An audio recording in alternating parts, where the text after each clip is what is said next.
Cleveland was a growing city before the Great Depression. Being on the Great Lakes allowed for economic growth, and the city really began to prosper. However, there were still dark spots within the city. One of those was Kingsbury Run, which was along the Cuyahoga River to about East 90th Street. And many people who were affected by the Great Depression often were forced to move there. It was filled with large homeless encampments, railroad hoppers, and lots of trash, dude. If you had trash, it was here. It was also right next to an area known as the Roaring Third, which was filled with brothels, gambling dens, cheap hotels, and rooming houses, and also bars, further adding to the depravity of the area. And this would be the location where all the murders took place. And it would all take place September 1934, when a woman's remains were found by a young man on the shore of Lake Erie. She was just a torso with legs amputated at the knee. Other parts of her body were found in later searches. However, her head was never found, giving her the name the Lady of the Lake. Coroner A.G. Pierce also noticed some kind of preservative had been applied to her skin, making it red, kind of like leather. But at this point, no one knew what was to come, and the official case for the murderer had not opened yet. So this murder specifically wouldn't even be included in the official victim count until 2 years later, which brings us to a year after, in September 1935. 2 more bodies would be discovered in, don't laugh, Jackass Hill.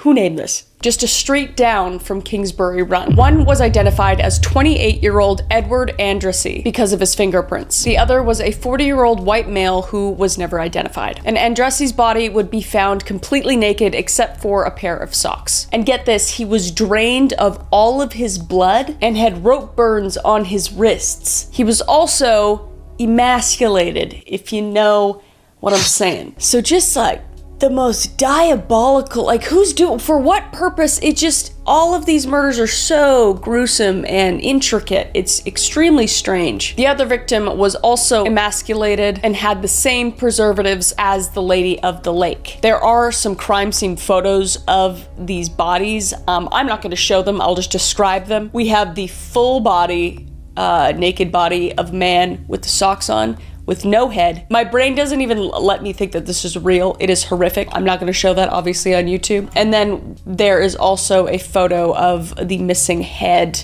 of one of the victims. Unbelievably horrific. I can't even imagine dying like that. My heart goes out to the victims, obviously, always, and also whoever killed them. You're a piece of shit and I hope you burn in hell. Okay, let's get back to it. Only a few months later, in January of 1936, a woman would discover the body of Flo Polillo. I love that name. A barmaid who worked in the Roaring Third. Her body would be wrapped up in newspapers and put in 2 half-bushel baskets and dumped next to the Hart Manufacturing building. She was killed by decapitation just like the other victims. But a unique thing about this murder specifically is that the murderer waited to dissect the body until after rigor mortis had set in. There is also a crime scene photo that I'm not going to show of the body. It's very hard to even make out to begin with. I don't really want to make it out, to be honest. So, it's just terrible. Wouldn't recommend looking any of these up. And later in that year, in June 1936, 2 young boys had discovered the head of a white male inside of a pair of trousers in Kingsbury Run. I can't imagine finding that shit as a kid. Like, as a kid, you kind of always want to come across something crazy. It's not like I was looking for bodies as a kid, but you'd see a ditch or something, and be like, I bet there's a body in there.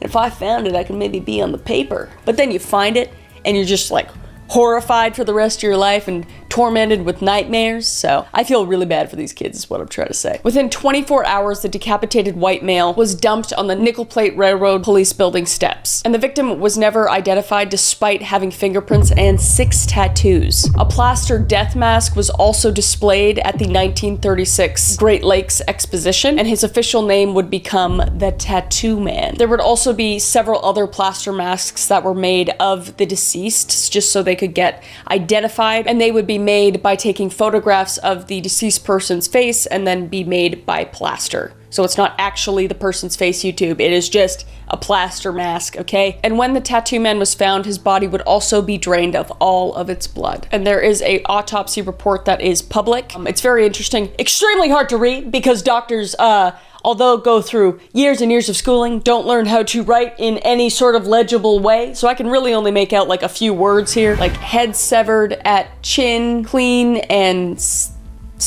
straight, I don't know, multiple cuts, something, it's not, who wrote this? Anyway, if you want to try reading that, it's up on screen. You can pause it and try to read it. I'm gonna move on. And 1 month after this, a teen girl would find a full body of a 40-year-old male. Dead body, that is, I think that was implied. But there was also a large pile of bloody clothing next to the body, implying that the body remained where it was murdered. This body was also never identified. And the crime scene photo is also just, I can't even explain. It's just, it is a man. And in September of 1936, victim 6 was discovered after a man was trying to hop on a train and tripped over the upper half of a man's torso in Kingsbury Run again. And the police would find the rest of the torso and both legs in an open sewer pool nearby. The man was also never identified. And by this time, the murders were catching people's attention, obviously. And so when they were retrieving the body from the pool, there was over 600 people gathered to watch, which is gross, but also I understand, as people, we're just curious about these things. And if you're from a town where I'm from, where nothing ever happens, that's where you want to go, you know? I understand. It is highly believed that the murderer was in the crowd watching this all take place, because that is very common. Murderers love to come back to the disposal place and relive the experience, and even more so when people are around watching it take place. They take great pleasure in that sort of thing, so it is extremely highly likely that he was there. And the coroner would also note that the body was extremely clean and had extremely precise cuts as well, meaning that the murderer was strong and had good knowledge of the human anatomy. And this would be a picture of the shirt that was found next to the dead body by the pool sewer. And by this point, the city of Cleveland was really starting to feel the pressure. And the detectives on the case, Peter Marilow and Martin Zuliski, what the f are those names, worked tirelessly to interview as many people as they could. The former coroner Pierce would be replaced with Samuel Gerber, who had a law degree and vast medical knowledge, so he could work on the case with the detectives. Furthermore, a new safety director, Elliot Ness, was added to the case as well. And there would be 3 more murders in 1937. February 1937, a man would find an upper torso of a woman on the shore of Bretenal? What the? Look at this. This is the spelling. What is that? I don't know. And her lower torso would be found 3 months later, washed up on shore. But her case was unique because she was not killed by decapitation. Also, I just noticed that behind me is the Hereditary poster, and she's cutting her own head off. That was not intentional. Also, great movie. Great movie. You should go watch this after we're done. But the victim was in her 20s and unfortunately never identified. In June 1937, a boy found a skull next to a burlap sack filled with skeletal remains of later unofficial identification of a 40-year-old woman named Rose Wallace underneath a bridge. And in July 1937, so only a month later, the National Guard was called to the Kingsbury Run area to control uneasy laborers, while their guardsmen spotted a body part in the Cuyahoga River in the wake of a boat. And the rest of the body would be recovered later, except for the head. But one thing to note is that the abdomen was emptied, and the heart was completely ripped out, showing the killer's aggression start to escalate a lot.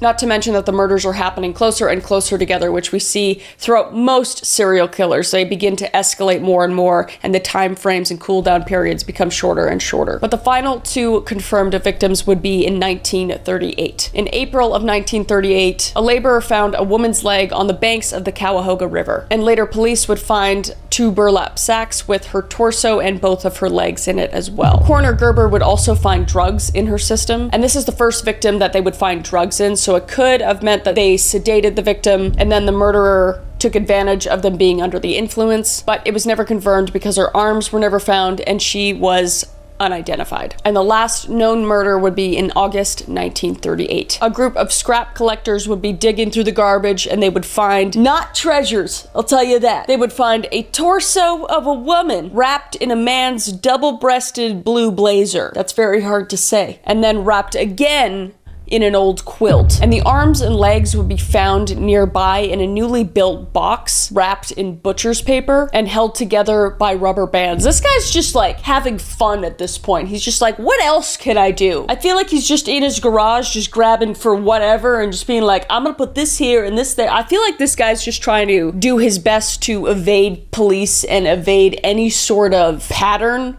or like pattern that anybody could follow in not finding him. Clearly he was successful because we're talking about serial killers that haven't been found, but I was just like, how the f do you come up with that? And the victim's head would be found in a very similar fashion. And continuing to look through the dump more to potentially find more body parts, the police would find a second body only a few yards from the first. And the bodies would be conveniently placed within the view of Elliot Ness's office window. And that is what brings us to the suspects, conspiracies, and updates on the case. So let's look at suspect number 1.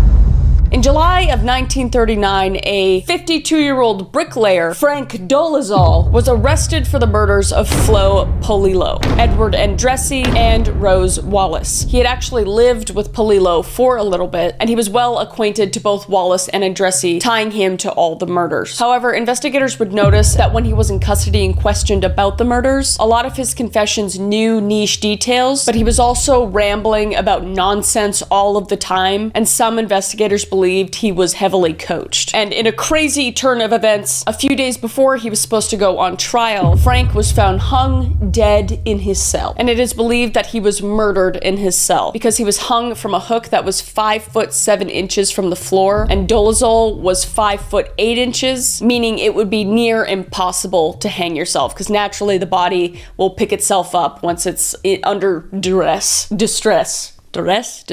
I don't know. Either way, he got murdered. Additionally, it was found in his autopsy that he had 6 broken ribs to boot. So the strange circumstances surrounding Frank in his confession and his murder pointed him to taking the fall as the real killer. But there's also another suspect. Suspect number 2.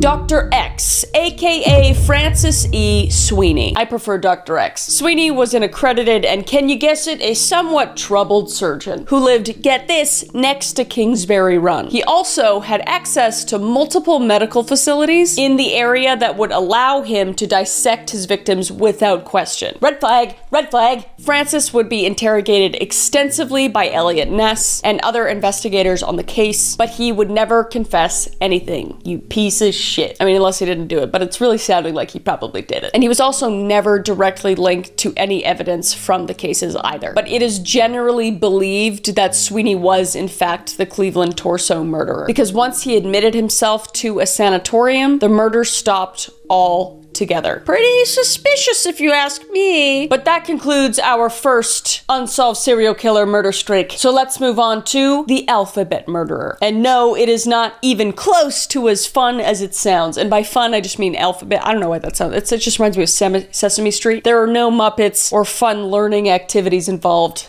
in this case. This next story would begin in Rochester, New York in 1971. And I'll just go ahead and tell you the reason why these are called the alphabet murders is that the victims, unfortunately them being kids, were murdered around the ages of 10 and 11, but all 3 victims' names weirdly had the same first letter in their surname, same first letter in their first name. So if you were Molly Mulligans, you were murdered, basically. And all the bodies would be found in towns with the corresponding initial, adding an even more horrifying element to their disappearances. So if you're Molly Mulligans from Montreal, you were double murdered. But any weird jokes aside, that's how I cope with these. I can't like read through these without trying to have some sort of light, otherwise it's just too dark for me, dude. But trigger warning, all these murders do involve children, so I just want to let you know that, but let's get into it. So the first murder began November 16th, 1971. A 10-year-old girl named Carmen Calon disappeared on her way back from running an errand for her grandmother. According to witnesses, Carmen would be going into a pharmacy to pick up a prescription for her grandmother. However, the prescription wasn't done yet, so the doctor said that she could come back later. And the store owner would hear her say, I gotta go, where she then headed to the parking lot and entered a parked car. She was then reported missing a few hours later. And then she would be witnessed by a group of motorists on the highway down Interstate 490, running down the interstate with no pants on and a shirt on, and it seemed as though she was running from a vehicle that was going in reverse towards her. And what makes this story so awful and sickening and it just makes me sick to my stomach is that none of the motorists stopped to see if the girl needed help. They only witnessed it, but they never actually got out and did anything about it. And the police were also never called. A witness would state that Carmen was being submissively led back to the vehicle, probably by her abductor. And 2 days later, she was spotted not far from the same interstate, 12 miles from her last sighting. However, this sighting would be much, much more dark. Her body would be found in a small ravine on November 18th. Her clothes would be found 300 feet from her corpse, and her pants were found days later. On November 30th, near where multiple motorists spotted her that first day. An autopsy would reveal that she had a fracture to her skull and vertebrae before being strangled. She would also be covered in fingernail scratches. And this would spark outrage in the papers and public. Not a single onlooker offered to give her help, causing her to meet her untimely death. If somebody got out of their car and helped, she probably wouldn't be dead. And because of the outrage, multiple newspapers offered a reward of $2,500 for any information leading towards the suspect. And local businesses would fuel the reward until it reached $6,000, which at the time was a lot of money. But even with the rewards and several suspects and investigations, there was no official suspect and they were cleared. But billboards would pop up with the text, "Do you know who killed Carmen Cullen?" The billboards would be 30 by 12 feet with her face on it asking for any information that could be given, but unfortunately there were no new leads. But talk about a town coming together. I love to hear that. It's like so unfortunate that nothing came of it, but it's just so heartbreaking. So the next victim wouldn't happen until about a year and a half later in August of 1973, and it would be Wanda Walkowicz. Wanda Walkowicz was born August 10th, 1961 in Rochester, New York. She lived with her mother, Joyce Walkowicz, and her siblings in a modest neighborhood on Avenue D, and she was described as a bright, friendly, and responsible child. She was so cute, and she would also be known for her very, very helpful nature. So on April 2nd, 1973, a Monday, Wanda would be last seen leaving a grocery store on Conkey Avenue, where she had gone to pick up groceries for her family. This is such a different time, dude. This is such she's a child. Like, the fact that people had their kids just going out to get groceries, like, of course they didn't come back, dude. Of course, like, it's just the irresponsible. It's a different time. It was a different time, okay? If I ever have a kid, dude, strapped to my hip. Strapped to my hip. Mom is crazy. I've watched too much shit. All right, I've done too much research. All right, please don't let your kids go get groceries on their own. It's very irresponsible, but I understand it was a different time and I'm not putting any blame on the family. That's horrific. Anyway, let's get back to it. She was dressed in a green coat, black shoes, and carrying a white bag. She would begin her walk back home, but she would never complete it, and she would never return. Wanda's disappearance immediately alarmed her family and the community, and a massive search was launched, involving law enforcement, community members, and volunteers. 50 detectives in total contributed to the search for Wanda, but tragically the search would end the following day when Wanda's body was discovered by a motorist in a gully off State Route 104, approximately 7 miles from when she was last seen. And the autopsy would reveal that Wanda was found with additional signs of physical trauma, indicating a violent and very, very brutal attack. But there were a couple notable differences between Carmen and Wanda's death. One is that Wanda was found fully dressed, like she had been reclothed after the murder, which isn't that uncommon, especially when murderers feel remorse after they've done something. It is more common in children as well, through my research at least. And another would be, while Carmen was strangled by hand, Wanda would have marks on her indicating that she was strangled with something else, probably a belt or something shaped like a belt. I feel like the murderer is evolving in this way because there's a large cool down period. His first murder was a little bit more sloppy, whereas this one seems like it was a little bit more planned out. And the Saturday before her murder, however, Wanda was joined by a younger girl, and she said that they had been followed by a stranger as they walked along the train tracks that ran parallel to Conkey Avenue, the same road that was home to the supermarket Wanda had visited before her disappearance. Neither girl had gotten a good look at the man, as he had been hiding in a bush when they spotted him. creepy. So this was reported, but he was obviously never found. And the investigation into Wanda's murder was extensive and exhaustive. The Rochester Police Department, along with the New York State Police and the Monroe County Sheriff's Office, conducted extensive interviews and followed up numerous leads. But despite their concerted efforts, the investigation grew quickly cold with no significant breakthroughs or suspects. And one of the major challenges faced by the investigators was the lack of advanced forensic technology available at the time. So despite the best efforts of the law enforcement, which I think there was a lot of effort for once from law enforcement, the case remained unsolved. But as technology advances, they are still looking into Wanda's murder, especially with breakthroughs in forensic technologies, making it easier for modern law enforcement to link DNA. Evidence collected at the crime scene has been re-examined using modern techniques and technology. So New York State Police continue to pursue leads, even as recent as April 2023, which is awesome. And the murder of Wanda, along with the murder of Carmen in 1971, seemed to be pointing to a potential serial killer in the Rochester area, targeting young girls with alternative names, and it would be a killer that would strike, unfortunately, again. And the next victim would pop up several months later on November 26, 1973. An 11-year-old girl named Michelle Manza, who was reported missing after she failed to return from school. Eyewitnesses' accounts from her classmates said that they had seen her walking alone around 3:20 p.m., so after school, traveling to a nearby shopping plaza that was near the school. The intention of the visit was to grab her mother Caroline's purse that she had supposedly left inside one of the stores. Never send your kids to run errands alone in public places! PSA from Auntie Chris. Thank you. Okay, anyway. And a few minutes later, witnesses would observe Michelle sitting in the passenger seat of a beige/tan vehicle that was traveling at high speeds, with her inside crying. And later that same day, at around 5:30 p.m., a motorist observed a man standing by a car with the same description, tan beige car with a flat tire, parked alongside Route 350 in the town of Walworth. He was seen holding a young girl by the wrist. When the motorist had stopped and asked if they needed assistance, at least this guy stops, the man would quickly grab her wrist even harder and push her behind his back, standing in front of the license plate so the motorist couldn't see it. All red flags extremely all around to the motorist, and he would give the motorist a strong, menacing look, which would compel the passerby to drive away. What the f is wrong with— clearly this isn't his child.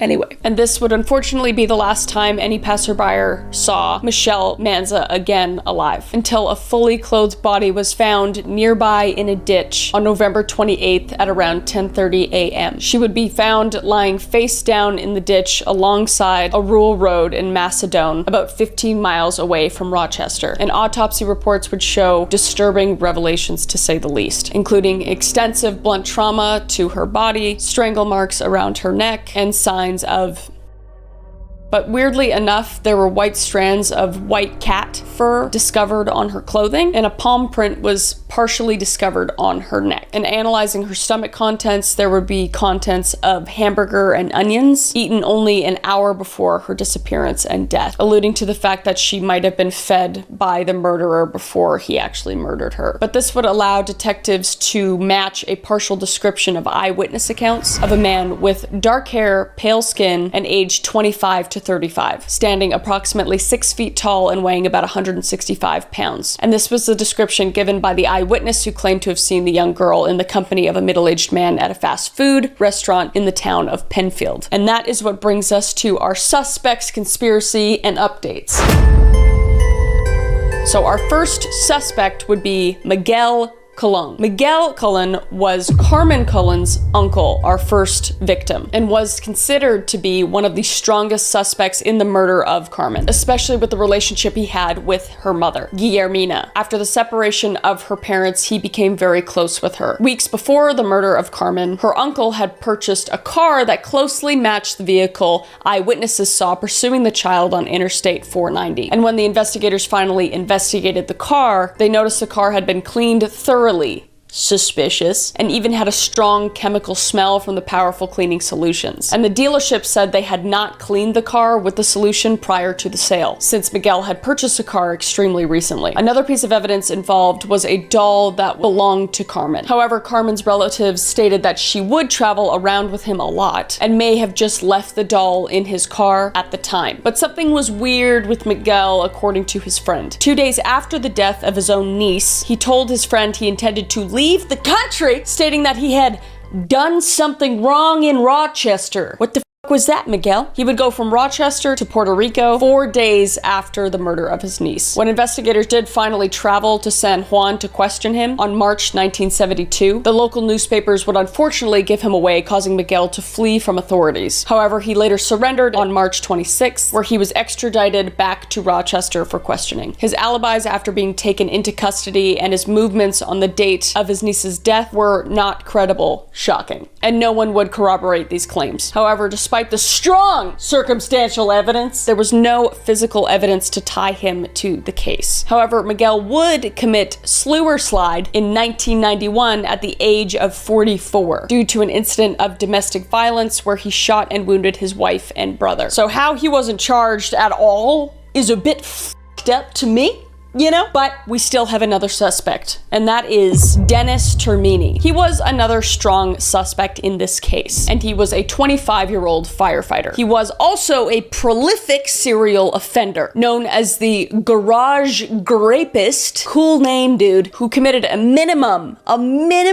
of 14 counts of grape against teenage girls and young women from 1971 to 1973. Remember those years? Yeah. Those years are important. He was also an owner of a car that matched similar descriptions observed by eyewitnesses during the girls' disappearances. And he would also live nearby at an address on Bach Street, very close to the area where Michelle Menza disappeared. And in the weeks around the death of Michelle, on January 1st, 1974, Termini tried to abduct a teenage girl at gunpoint, quickly fleeing the scene when the teenage was uncompliant with his request and began screaming, as you should, always scream and fight, always scream and fight and cause a fuss, okay? Because you don't want to go to the second location. Okay, back to it. And immediately afterwards, he abducted another potential victim, but was pursued by police before shooting himself in the head.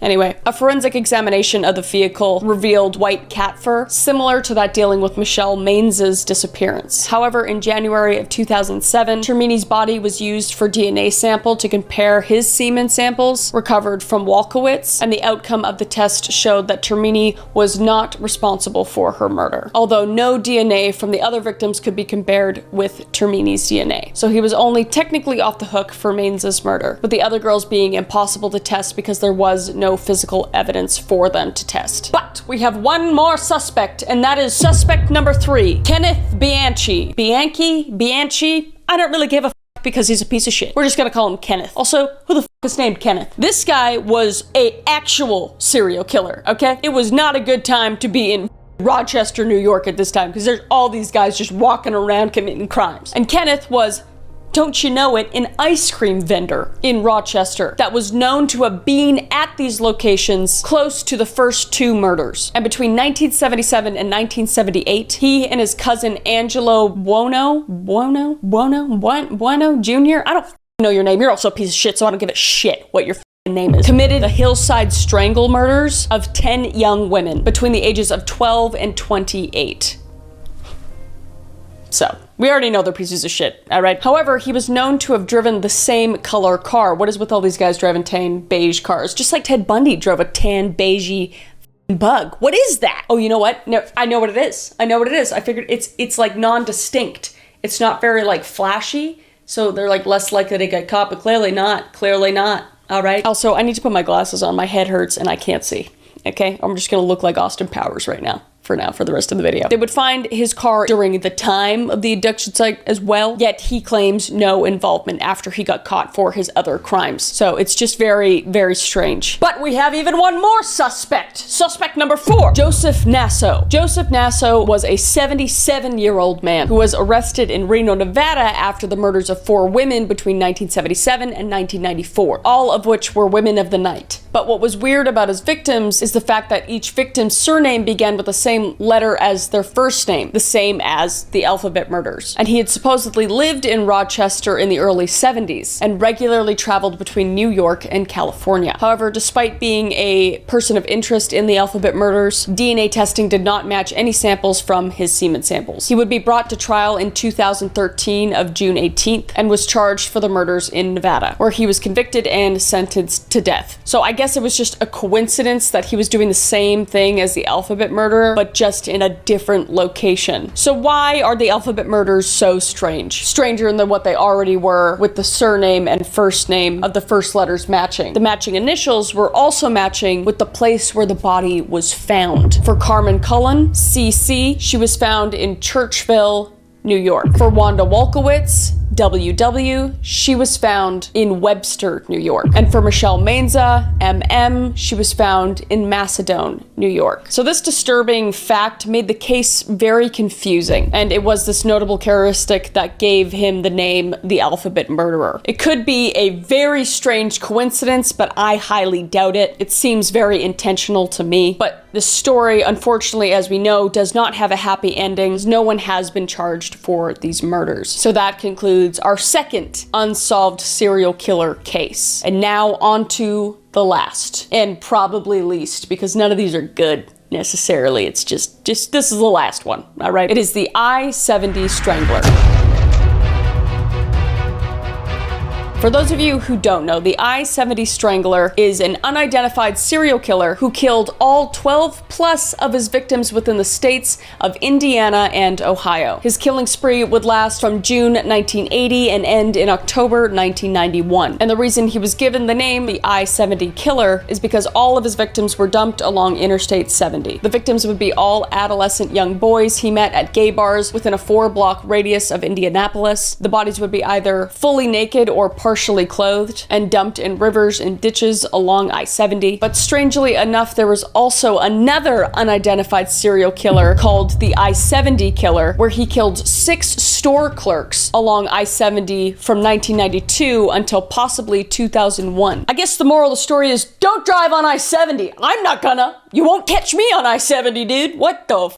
So let's get into the murders. The first victim would be a 15-year-old man of the night, Michael Petrie. Petrie was known to work around the gay bars in Indianapolis. However, on June 7th, 1980, he would be reported missing. After his disappearance, he would be spotted riding around with a stranger in a car. And it would be just 9 days later when his body would be discovered naked in rural Hamilton County, Indiana. He would die from strangulation, and there would be no traces of alcohol or drugs in his system. And the next victim would come 2 years later in July of 1982, being found topless in a creek in rural Hamilton County as well, specifically near Atlanta, Indiana. And his name would be Maurice Taylor, a 23-year-old man of the night who lived in a boiler room in an apartment complex in Indianapolis. And his cause of death wasn't clear, but the coroner did believe it was due to strangulation. His corpse would also remain unidentified for 8 months because his mother was in a mental hospital and couldn't file a missing persons report. The third victim would be Delvoyd Lee Baker, a 14-year-old boy found semi-nude in a river in Hamilton County. During the police investigation, it was revealed that Baker was seen riding to the Indianapolis city center and that he called home around 10:30 to let his parents know he would come home late because he was out to watch a movie. What was weird is that his parents believed that he had no cash on him when he left. However, it was later revealed by a friend that him and Baker would go to gay bars for the last 3 months and sell themselves out for $20 to $25 a night. So it correlates with all the other murders that have happened as well as being a man of the night. Clearly this was this murderer's MO because they're kind of easier victims because they're so easy to access. Furthermore, on October 2nd, Baker was seen crawling in a blue van driven by a white male. The next victim would be Michael Andrew Riley, a 22-year-old who disappeared on May 28th, 1983, and he would be the official 4th victim. He would be seen visiting the Vogue Theater, a nightclub in Indianapolis, and left with a stranger. Riley's body would be found nude on June 5th in a ditch in Hancock County, Indiana, near Greenfield, Indiana. His cause of death was strangulation with a towel. And the 5th victim would be Eric Allen Rotker, a 17-year-old male who disappeared on May 7th, 1985, and was found a few days later in a stream shirtless in Preble County, Ohio. Ohio. His cause of death was also strangulation, but unlike the other victims, he had burn marks on his shoulder. On the day of his disappearance, he was seen at a bus stop and instead got in a car with a stranger. Don't hitchhike, please. Don't hitchhike. During the investigation, it was discovered that he was supposed to go to multiple job interviews the day he disappeared. However, he attended none of them. And one thing to note is that his friends and family denied that he was gay. But it was found that many of his friends were drug addicts and drug traffickers, which I guess alludes to the fact that he hung out with like a bad crowd. Not that gay people are a bad crowd, or maybe they were considered a bad crowd around those days, but he was probably gay and just not out, especially given that it's the same MO as all the other victims. But I digress. And then in August of 1986, the body of 29-year-old Michael Allen Glenn was found in his underwear in a ditch near Eaton, Ohio. And his cause of death was also strangulation. He was a handyman that lived in the outer limits of Indianapolis in a trailer, and he would remain unidentified for 3 years and was only identified through fingerprints. And 1 year later, on October 5th, 1987, at 10 p.m., James Robbins would go missing after leaving his mother's home, walking to the southern part of Indianapolis. And his body would be found 2 days later, completely naked in a ditch in rural Shelby County, Indiana. He was also strangled to death. And during the investigation, 2 witnesses would give conflicting information. One say they saw a Chevrolet Blazer, and the other one said they saw a red Jeep Wrangler Renegade near the crime scene. Jean Paul Talbot was found in a stream in Defiance County, Ohio in August of 1989. He was also strangled to death, and the next victim would be found only a few months later in August of 1989. Stephen L. Elliott, a man of the night, who was found only in his underwear in rural Preble County, Ohio as well, near I-70. His cause of death was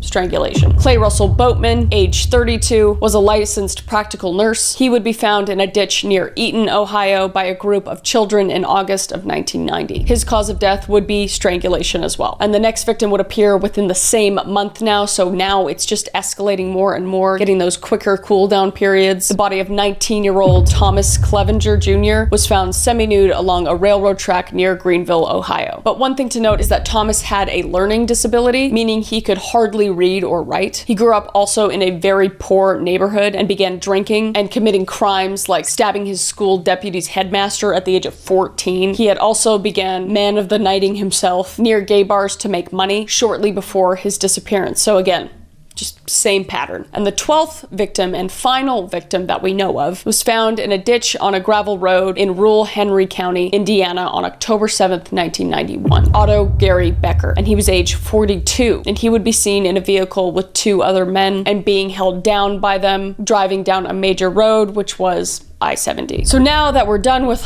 all of those murders, horrific, let's get into the suspects, conspiracies, and updates. By 1983, shortly after the death of Michael Andrew Riley, the investigation team on the case would be 8 officers and the FBI. And according to their profile of the killer, he was believed to be an overweight 45-year-old male. It was believed that he was middle class and had a good job, more likely married, but slept in separate beds and had no intimacy with their wife.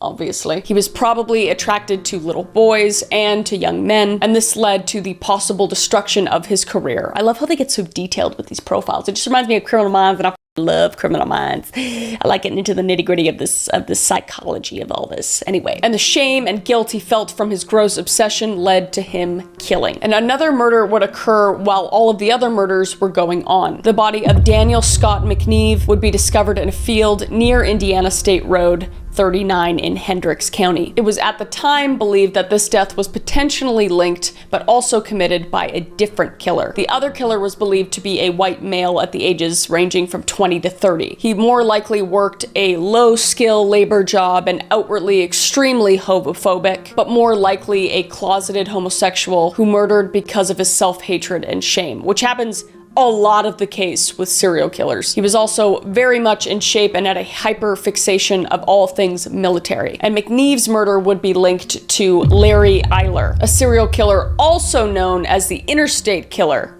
or highway killer, who murdered young men and teenage boys between 1982 and 1984, and died in prison in 1994 on death row due to AIDS complications. With there being numerous serial killers going on at the same time, it made it twice as hard for investigators to actually identify the I-70 strangler, which I don't really blame them. Clearly they were on the case, but there were so many people murdering everyone that they just couldn't whittle it down in the same area. Just don't drive on the I-70 highway, dude. I don't know what to tell you. But now that we have his description, let's look at the suspects in the case. Suspect number 1 would be Duncan Patterson, a 47-year-old man who in 1982 would be arrested in Indianapolis for statutory rape of young boys. He would be connected to the case because one of Delvoye's Baker's friends recognized him from when Baker was seen getting into his van. Patterson would also confirm this claim and say that he took Baker back to the hotel room and paid him $20 before dropping him off at the Indianapolis Central Library. And Patterson's claims would be backed up by eyewitness reports. And he would also pass the polygraph test. And he would be excluded as a suspect after his confession. You're still a piece of shit though. Okay, so suspect number 2 would be August Gus Cato, a resident of Carmel, Indiana, a town in Hamilton County where some of the victims' bodies were found. He was detained and interrogated, but no evidence was ever tied to him, and he was inevitably let go. So now we're on to suspect number 3, and that would be serial killer Larry Eiler. I don't know about you, but he looks like a piece of shit to me. He also looks like he could be anybody's PE teacher, and we discussed him earlier. However, after his arrest, investigators could not link him to the most of the killings, and instead would link him to numerous killings across numerous states, and some that might even be linked to him in Kentucky and Wisconsin. Suspect number 4 is believed to be the actual I-70 strangler, and his name would be Herb Baumeister. That sounds like a straight up villain name. Herb was an Indianapolis native born in 1947, and born to a semi-wealthy family as well. From a young age, he was not normal, all right? His friends would explain that he had a pee fetish and would like doing things like asking them what their pee tasted like, and he would often pee on his teachers' desks. He would also be often seen playing with dead animals, you know, as you do when you're a serial killer. So he's definitely got that serial killer stew boiling on the stove. And what's interesting is there's actually an interview where he took Polaroids of a dead raccoon that had been painted over, and this was before he was even a suspect on the case. I said to my son, they're gonna hit that raccoon with a spray gun, and sure enough, they just striped right over its face and neck. You know, didn't even move it, you know, no effort to, get it out of the way. Why are you taking pictures of a dead raccoon on It's just very strange. I feel this interview is so eerie. And he would later be diagnosed with paranoid schizophrenia as well as antisocial personality disorder, leading him to not being social in high school and not dating anyone. He would go on to Indiana University in 1965 and drop out after one semester, only to return in 67. He then would attend Butler University for a semester in 1972. Herb would then job hop around and eventually meet his wife. How the did he find a wife? But he did. Juliana in 1971, and he would have 3 kids. But Juliana would report that they had only had sexual intercourse 6 times in their 25 years of marriage. I guess 3 times of which was successful. And she would never see him naked. And this matches the description given by police. Herb would also be admitted to a psychiatric hospital by his dad for 2 months. And when he got out, he founded the Save-A-Lot thrift store chain in Indianapolis in 1988. And this would allow him to move his family to Fox Hollow Farm, which was a very remote acreage. And this is important because when he moved to his new home, the I-70 would eventually stop. And his new home was crazy big lit, dude. It was 4 bedrooms, 10 baths, and 11,500 square feet with 18 acres of land, and he also had an indoor pool with multiple bars. This was the place to be, or not the place to be after what I explained right now. This would essentially be his new evil lair, and at his new home, he would go on a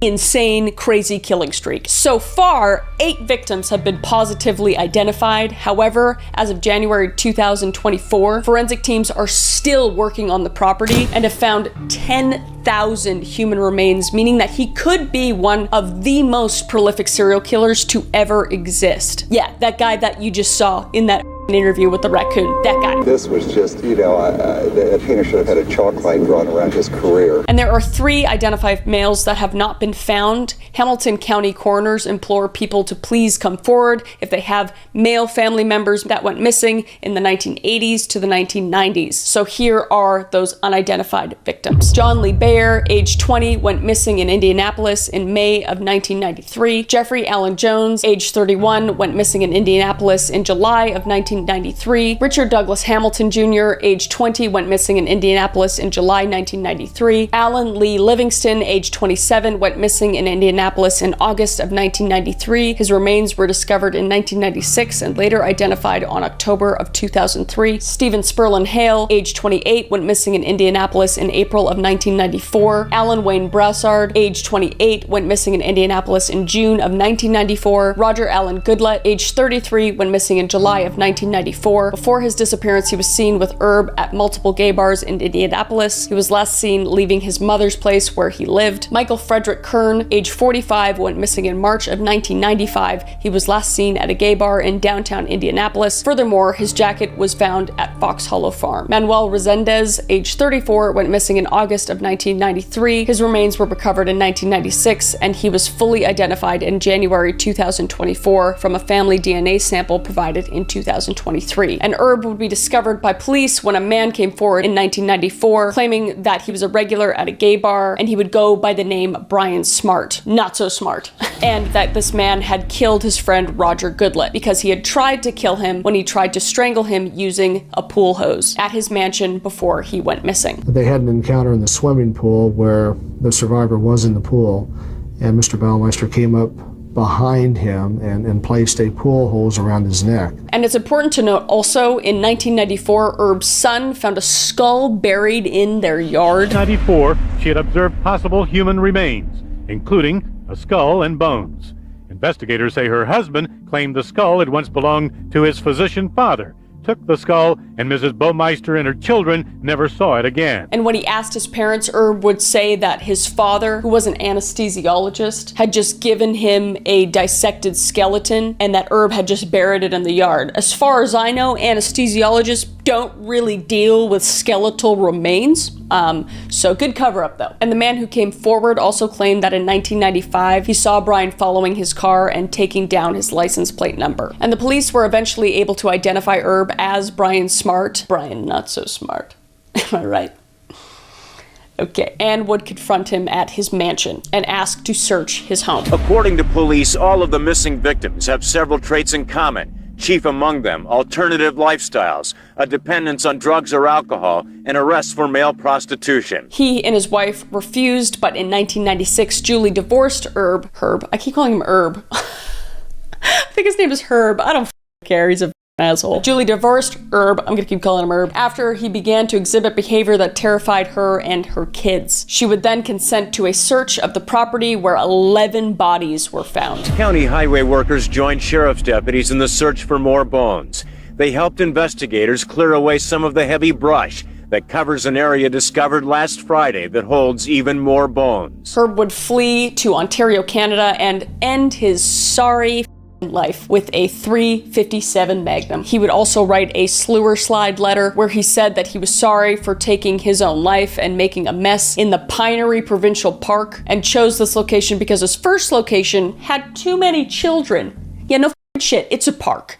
Okay. He also talked about how he felt bad about his marriage and his burdensome business. He would express no remorse for his killings and victims, though, because he's a narcissistic psychopath. Herb's home has actually been in numerous TV shows now and documentaries, including Ghost Adventures, and the evidence against Herb Baumeister is pretty damning, and it's pretty clear that he is the I-70 Strangler, or at least somehow related. He was even tied to it in 1998 as well. The FBI profiling came up with the conclusion that all of these people were killed by the same person. However, we had no information on who that person was, no leads or anything, until last year Hamilton County discovered the bodies up on the Herb Baumeister farm. So Herb is a disgusting monster of a human being who was finally stopped because of someone finally coming forward about his behavior in the gay scene in Indianapolis. But we do not know for sure if he is the I-70 strangler. Odds are good, but it is still technically an unsolved case. So in conclusion, I know that was a lot, but I hope you enjoyed the video or the information that I gave you. I hope you learned some lessons. You know, don't go hitchhiking, don't go on the I-70, don't let your kids go off on solo travels to get groceries. But truly, I just want everybody to stay safe out there. If you like the video, please like the video. Also, give me other topics to talk about down in the comments below. I really appreciate that you guys like this series. I love doing it. And until then, I will see you beautiful face in the next video. Okay?